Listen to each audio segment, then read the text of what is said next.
ನಮಸ್ಕಾರ. PBKS ಗೆದ್ದಿದ್ದಕ್ಕೆ RCBಗೆ ಹೊಡೆತು ಬಂಪರ್ ಲಾಟರಿ. IPLನಿಂದ ಹೊರಬಿದ್ದವು 6 ತಂಡಗಳು.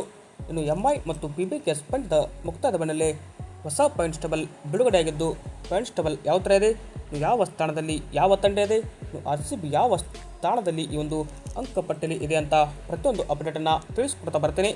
ಆದ್ದರಿಂದ ದಯವಿಟ್ಟು ನೀವೇನಾದರೂ ಇನ್ನೂ ನಮ್ಮ ಒಂದು ಯೂಟ್ಯೂಬ್ ಚಾನಲ್ಗೆ ಸಬ್ಸ್ಕ್ರೈಬ್ ಆಗಿಲ್ಲ ಅಂದರೆ ಸಬ್ಸ್ಕ್ರೈಬ್ ಆಗಿ.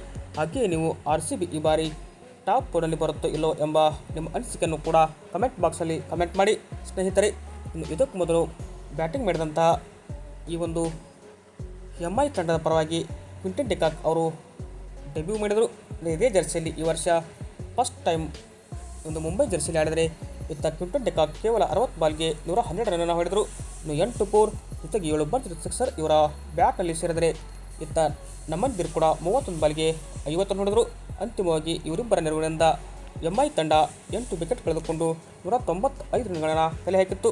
ಇತ್ತ ಈ ಒಂದು PBKS ಪರವಾಗಿ ಹರ್ಷದೀಪ್ ಸಿಂಗ್ 3 ವಿಕೆಟ್ ಪಡೆದು ಮಿಂಚಿದರೆ, ಇನ್ನು 196 ರನ್ಗಳ ಗುರಿ ಪಡೆದಂತಹ PBKS ತಂಡ ಪಬ್ ಸಿಮ್ರಾನ್ ಸಿಂಗ್ ಅವರು ಕೇವಲ 39 ಬಾಲ್ಗೆ ಸ್ಫೋಟಕ 80 ರನ್ ಹೊಡೆದರೆ, ಇವರ ಇನ್ನಿಂಗ್ಸ್ನಲ್ಲಿ 11 4 ಜೊತೆಗೆ 2 ಭರ್ಜರಿ ಸಿಕ್ಸರ್ ಸಹಿತ ಇದರ ಸ್ಟ್ರೈಕ್ನಲ್ಲಿ ಬ್ಯಾಟ್ ಬೀಸಿದರು. ಕೊನೆಯಲ್ಲಿ ಶ್ರೇಯಸ್ ಅಯ್ಯರ್ ನಾಯಕ 35 ಬಾಲ್ಗೆ ಸ್ಫೋಟಕ 66 ರನ್ಗಳನ್ನು ಚಚ್ಚಿ ಬಿಸಾಕಿದರು. ಇವರು ಕೂಡ 5 4 ಜೊತೆಗೆ 4 ಭರ್ಜರಿ ಸಿಕ್ಸರ್ ಸೇರಿ ಈ ಒಂದು ಪಂದ್ಯವನ್ನು ಗೆಲುವಿನ ದಳಸರಿಸಿದರು. ಇನ್ನೂ 22 ಬಾಲ್ ಬಾಕಿ ಇರುವಂತೆ ಈ ಒಂದು ಪಂದ್ಯವನ್ನು PBKS ತಂಡ ಗೆದ್ದು ಬೀಗಿ ಅಂಕಪಟ್ಟಿಯಲ್ಲಿ ನಂಬರ್ 1 ಇದೆ. ಹಾಗಾದರೆ ಈ ಬಳಿಕ ಬಿಡುಗಡೆಯಾದ ಹೊಸ ಅಂಕಪಟ್ಟಿ ಕಡೆ ನಾವು ನೋಡ್ತಾ ಬರೋದಾದರೆ, ಇನ್ನು PBKS ತಂಡ ಆಡಿರುವ 5 ಪಂದ್ಯಗಳಲ್ಲಿ 4 ಗೆದ್ದಿದೆ.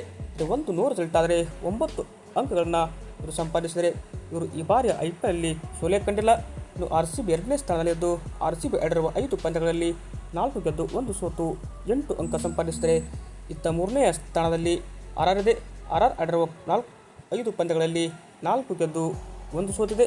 ಹೀಗಾಗಿ 8 ಅಂಕ ಸಂಪಾದಿಸಿ ಇವರು 3ನೇ ಸ್ಥಾನದಲ್ಲಿದ್ದರೆ, ನಂಬರ್ 4ರಲ್ಲಿ SRH ಆಡಿರುವ 5 ಪಂದ್ಯಗಳಲ್ಲಿ 2 ಗೆದ್ದು 3 ಸೋತಿದೆ. ಹೀಗಾಗಿ ಇವರು ಕೂಡ 4 ಅಂಕ ಸಂಪಾದಿಸಿದರೆ, ಇನ್ನು 5ನೇ ಸ್ಥಾನದಲ್ಲಿ ಡೆಲ್ಲಿ ಕ್ಯಾಪಿಟಲ್ಸ್ ಕೂಡ ಆಡಿರುವ 4 ಪಂದ್ಯಗಳಲ್ಲಿ 2 ಗೆದ್ದಿದೆ.